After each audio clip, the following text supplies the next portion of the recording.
ഇന്ന് നമുക്കൊരു മാത്സിൻ്റെ problem solve ചെയ്യാം.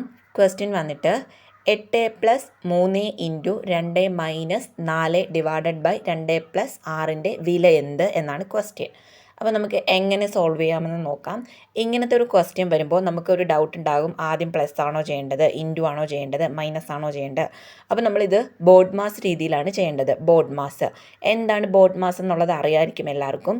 ബി എന്ന് പറയുന്നത് ബ്രാക്കറ്റ് 2. ഫസ്റ്റ് നമ്മൾ ബ്രാക്കറ്റിൽ കിടക്കുന്നത് ചെയ്യുക, ബ്രാക്കറ്റിനകത്തുള്ളത് ചെയ്യുക. അത് കഴിഞ്ഞ് രണ്ടാമത്തേത് എന്താണ്, ബ്രാക്കറ്റ് ഓഫ്, രണ്ടാമത്തേത് ഡിവൈഡ് ചെയ്യുക. അത് കഴിഞ്ഞിട്ട് മൂന്നാമത്തേത് മൾട്ടിപ്ലിക്കേഷൻ അഡീഷൻ ചെയ്യുക.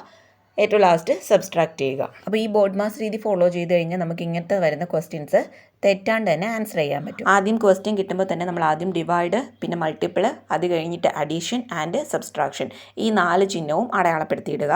അതിനുശേഷം നമ്മൾ ചെയ്തു തുടങ്ങും. ഇവിടെ നമുക്ക് ഫസ്റ്റ് ചെയ്യേണ്ടത് ഡിവൈഡ് ആണ്. അപ്പം നമ്മൾ ബാക്കിയുള്ളതെല്ലാം അതുപോലെ എഴുതുക. 8+3 ഇൻറ്റു 2 മൈനസ് 4 ഡിവൈഡഡ് ബൈ 2 എന്ന് പറഞ്ഞാൽ 2 പ്ലസ് 6 കിട്ടി.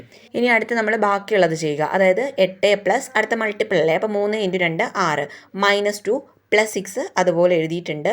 അത് കഴിഞ്ഞിട്ട് വരെ നമ്മൾ അഡീഷനാണ് ചെയ്യേണ്ടത്. അപ്പോൾ 8+6 14 കിട്ടി, -2 + 6 അതുപോലെ എഴുതി. ഇനി നമ്മൾ ചെയ്യേണ്ടത് ഏതാണ്, ഫസ്റ്റ് ചെയ്യേണ്ടത് അഡീഷനാണ് ചെയ്യേണ്ടത്. അപ്പോൾ 14 അതുപോലെ എഴുതിയിട്ട് -2 + 6 എന്ന് പറയുമ്പോൾ എങ്ങനെയാണ്, ചിഹ്നങ്ങൾ വ്യത്യസ്തമായിട്ട് വന്നതുകൊണ്ട് വലുതിന് ചെറുത് കുറച്ചിട്ട് വലുതിൻ്റെ ചിഹ്നം. അപ്പോൾ 6-ന് 2 കുറച്ച് കഴിഞ്ഞാൽ 4, അപ്പം വലുതിൻ്റെ ചിഹ്നമാണ് ഇടേണ്ടത്, 6ൻ്റെ ചിഹ്നമാണ്. അപ്പോൾ +4 കിട്ടി. 14 + 4 എന്ന് പറയുന്നത് 18 ആണ് ആൻസർ.